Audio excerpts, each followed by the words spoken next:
Good morning, guys. This is a continuation of my former video from YouTube. It will be more focused on corruption, which has been described as using official powers, official for private gains, or using public position for personal gains. This is the definition given by the World Bank as well as Transparency International. However, I believe in this Robert Klitgaard's definition, which is straightforward, simple, short and sharp.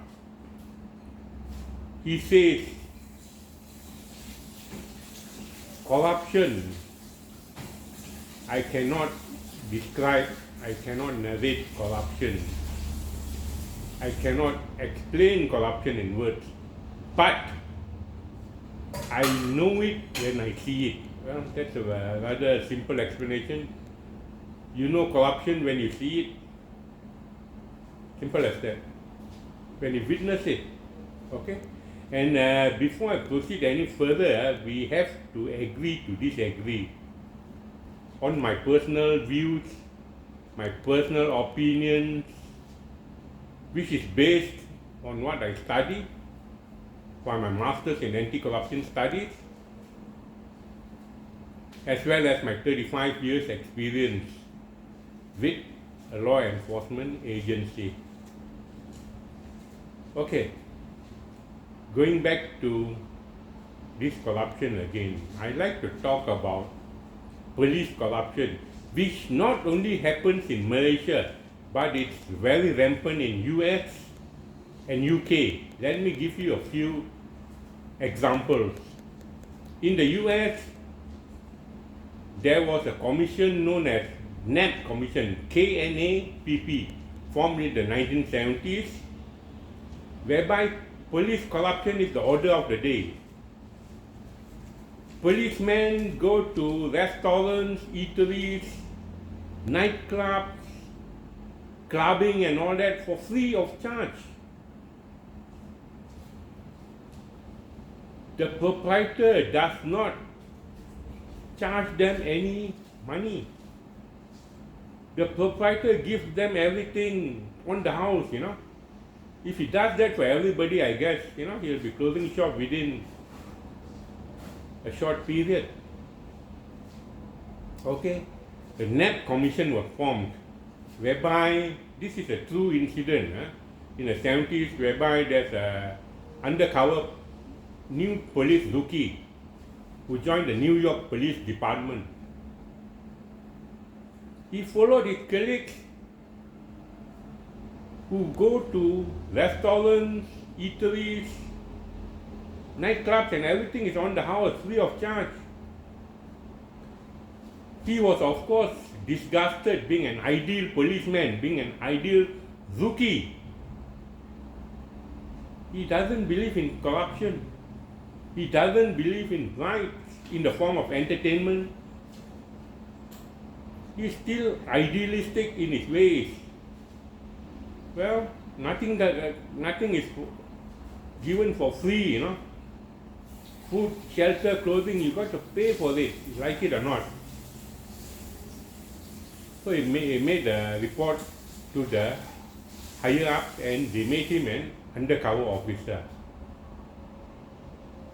In this incident, through the NAPP Commission, even the police chief commissioner, the police chief of New York Police Department, was tried for corruption and was finally forced to resign together with many of his senior police officers as well as other senior management in the police force, New York Police Department. After the NAPP Commission happened, whereby Frank Serpico, that's a movie, if you guys like to see it, as advocated, as solicited by Professor Edward Spence of the Australian National University. He believes movies bring in the best information, is the best conduit to combat corruption, to fight corruption, okay? And I am personally advocating on this movie, Serpico. It stars Al Pacino, you know. It's a pretty decent movie on police corruption. Finally, after giving evidence against his higher-ups, against the police commissioner and the senior police officers, he was forced to go on retirement because all the bad hats, the wayward characters, all the gangsters, thugs, they were after Serpico. Even the police department, they were also after his skin because of Serpico. They lost their job, they lost the gratuity, they lost the income, they lost their pension, and lots more. So Serpico, I was made to believe by my Canadian colleague, is presently in his old age, you know. He saw Serpico, he believed to be Serpico in his home state of Canada. It seems he's residing there because of his whistleblowing on the New York Police Department. And as such, books from about criminology from the author Conklin, they have classified police corruption into two categories. One, they call them the meat eaters, and two, they call them the grass eaters. Who are these meat eaters? Why are they meat eaters? When do they become meat eaters? How do they become meat eaters?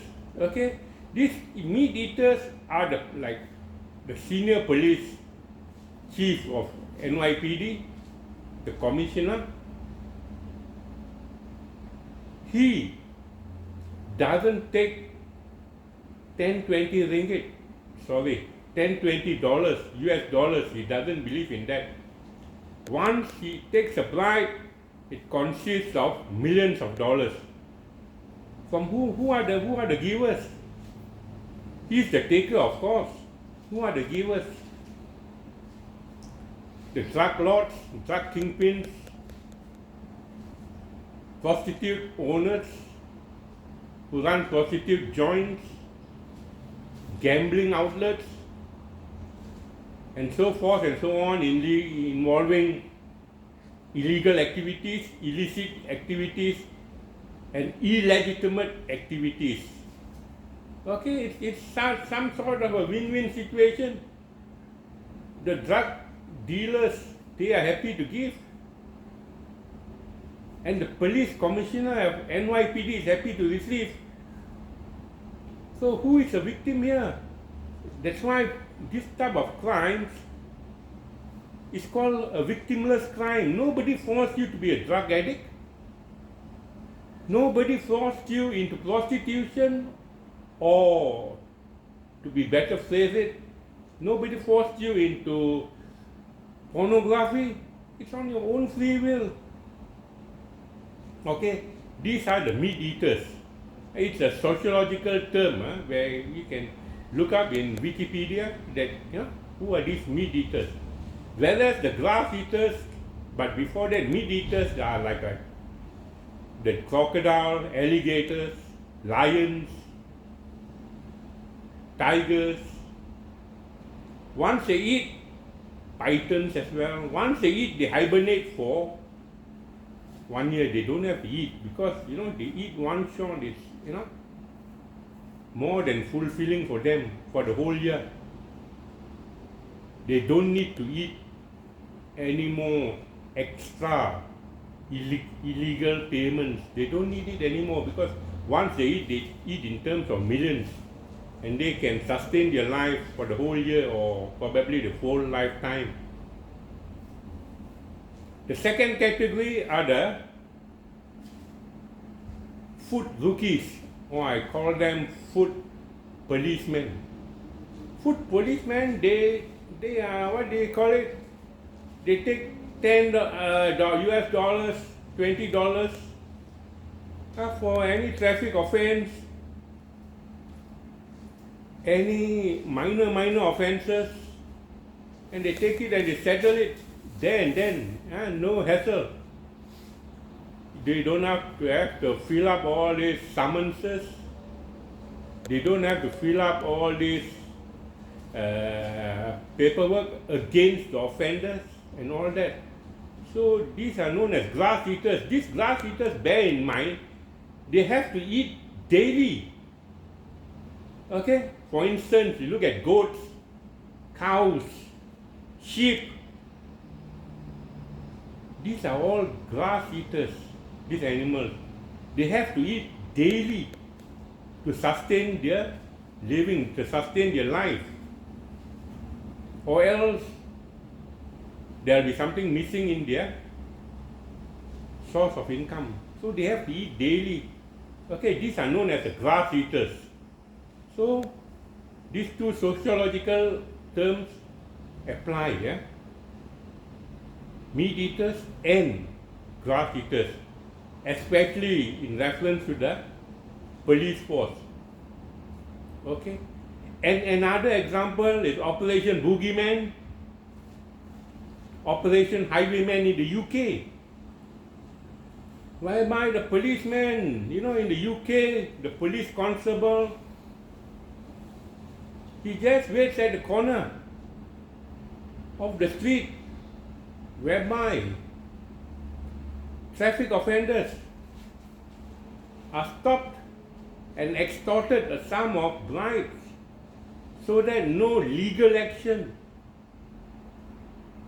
is taken against them. Okay? That Operation Highwayman, again involving the police, and that Operation Boogeyman in the UK again, whereby all old folks who are living in the old folks' home, they are conned of their wealth, conned of their property, houses, shop houses, businesses, etc., by this police who conspire, who are abetted by the welfare home staff. So they are working in connivance with each other, to fleece all these old people who are about to die, whereby their savings, their health, their wealth, their affluence, their richness, their wealth is all taken away from them before they kick the bucket. That's another example of police corruption with welfare department corruption in the UK, Operation Boogeyman. Corruption among the police force is very rampant, ladies and gentlemen. Transparency International Malaysia has ranked police corruption and politicians as number 1 and number 2 most corrupted department. If this year is police, next year is the politicians. If next year is the police for politicians, the following year is the police, and vice versa. Every alternate year, either it's the police or the politicians. You can agree with me or you don't have to agree with me, it's your opinion, but this is the findings of Transparency International. And guess what? Number 3 is the bureaucrats. Bureaucrats, power tends to corrupt, absolute power tends to corrupt, absolutely. A saying prophesied by Lord Acton in the early 19th century and then the 18th century, late 18th century. Well, this is it. Police corruption also involves power. And what has Robert Trichart's formula on corruption?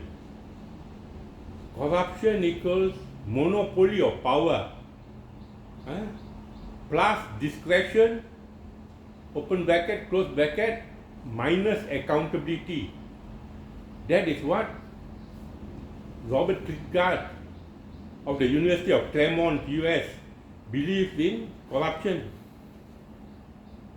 I quite agree with him, because he has written many books and he has even helped countries in South America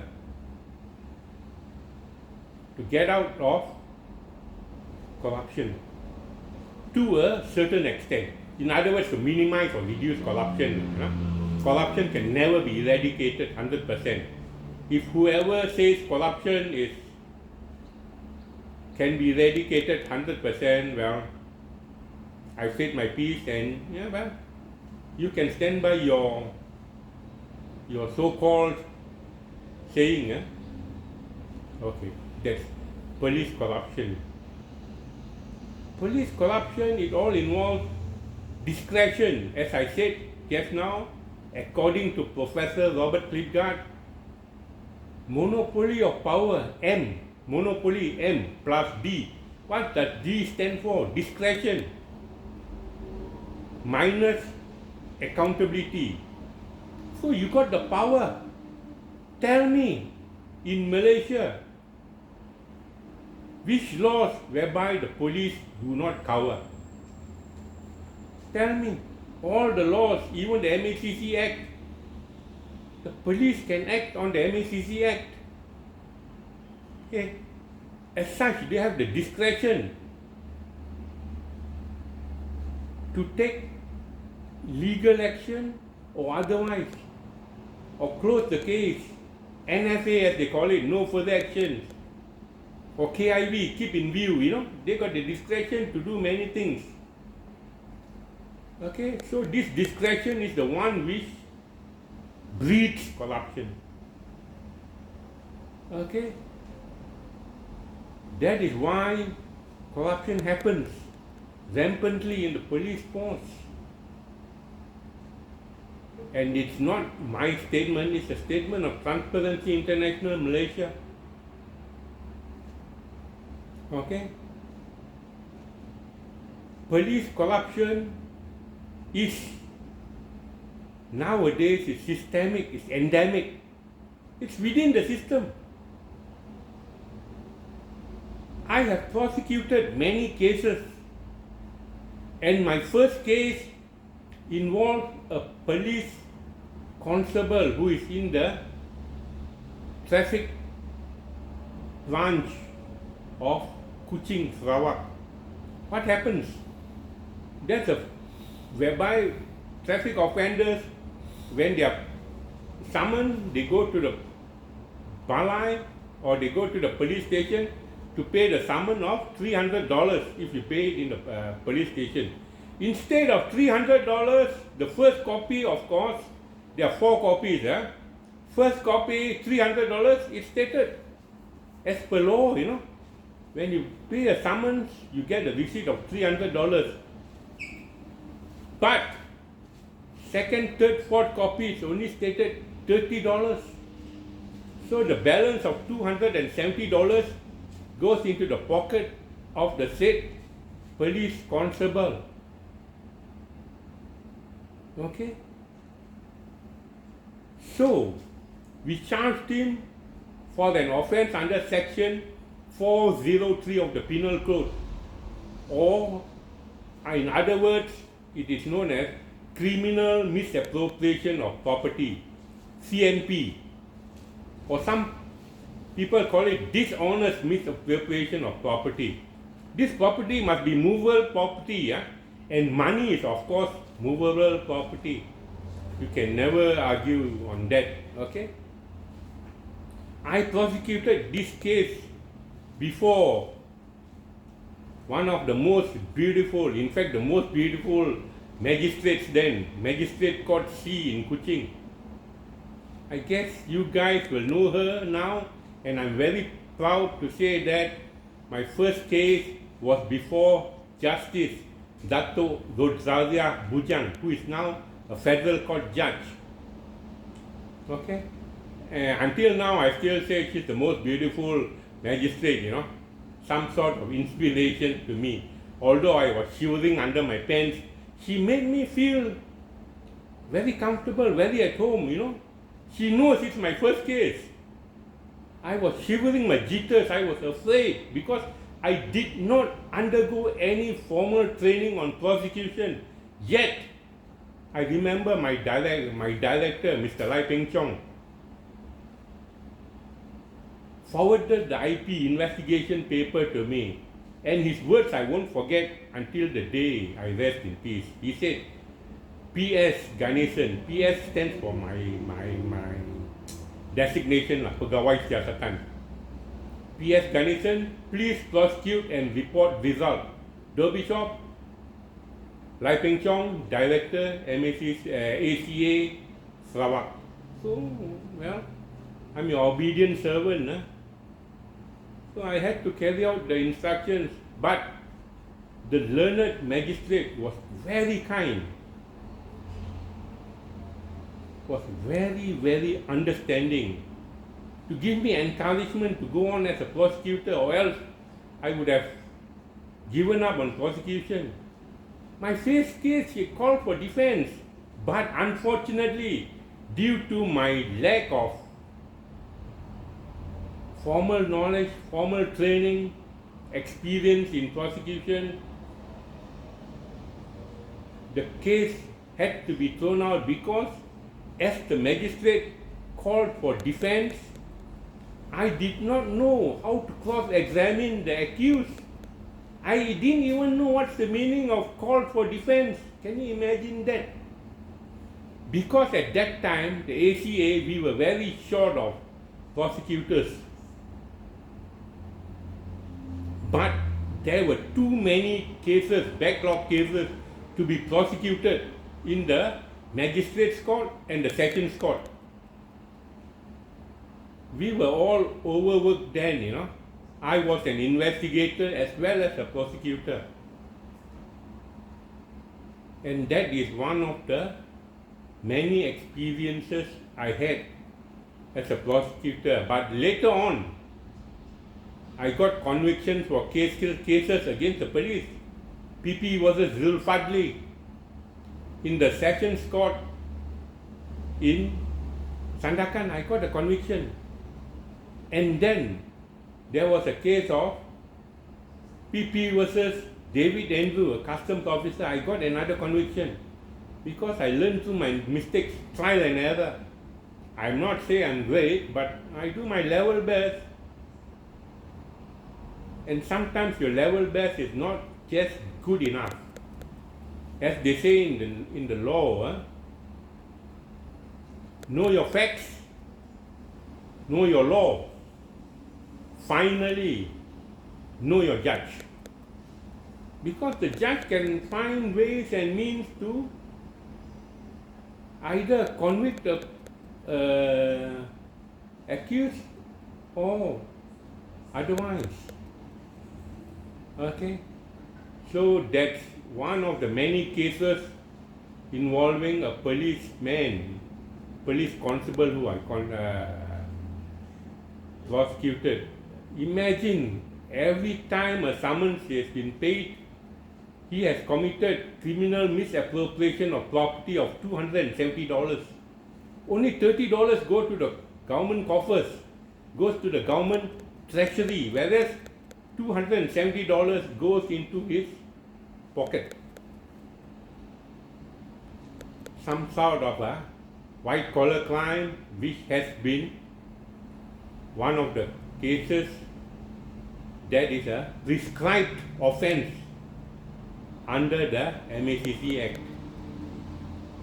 Okay, I can give you a list of cases involving police officers which I have investigated or prosecuted.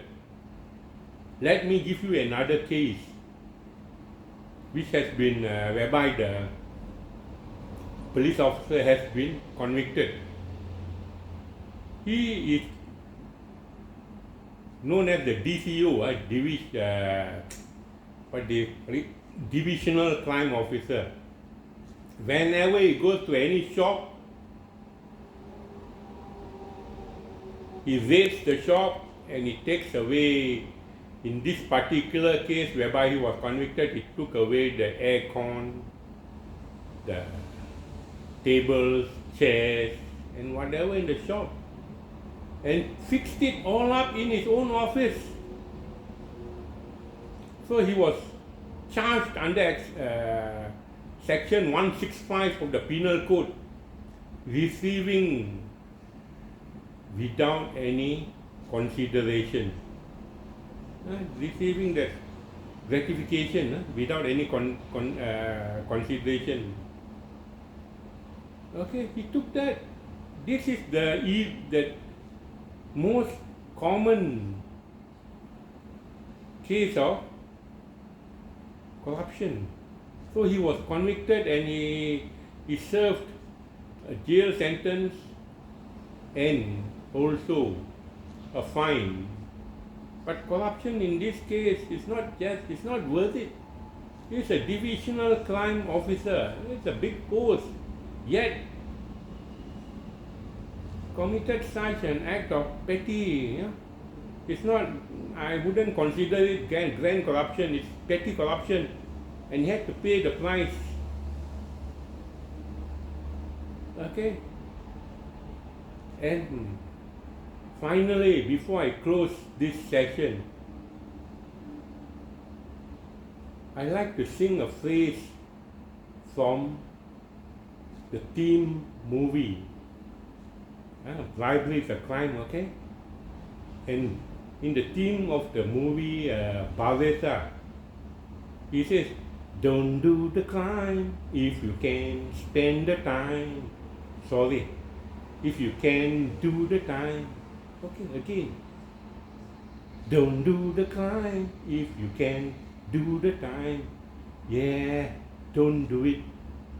Okay, I think so. That's the end of my session. I had to bring up police corruption because it's very rampant.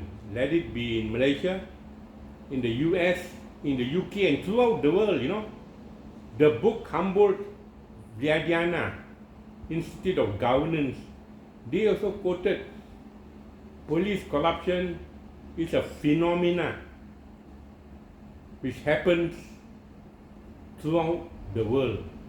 There's no exception. Let it be developed countries, developing countries, or underdeveloped countries. It happens. Okay? So, that's about it. I'll call it a day. Have a great day ahead. And I had to start this session quite early because I had the time, and you guys probably will be watching it later at night at your own free time. As for me, I'm a retiree, so enjoy it yourself. Have a great day ahead, and please be good.